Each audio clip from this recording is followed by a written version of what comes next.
You know, the fun thing about this vehicle is this front door, the company that produced these in Italy, they also made freezers and refrigerators. That's why it has this is a freezer door. This is a door off a deep freezer, and you put it... Yeah, that would be the company. Isotherm, yeah. Just very funny, you know. Just use what you have.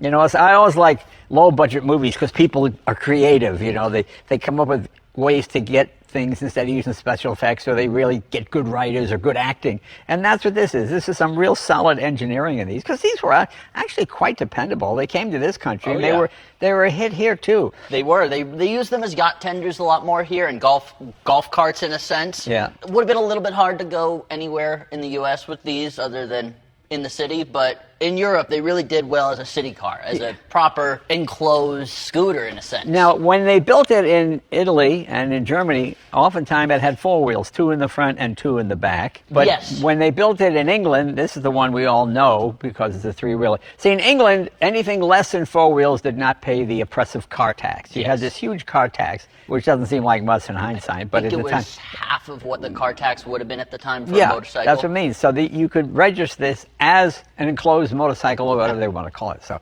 that's why they produced it with the three wheels and put the steering wheel on the other side and did all that kind of stuff. Now, as I said before, when these were built in England, they were built as three wheels to save money. But in Germany, France, even America, that was not an issue. So they built them with a little more stability with the four wheels.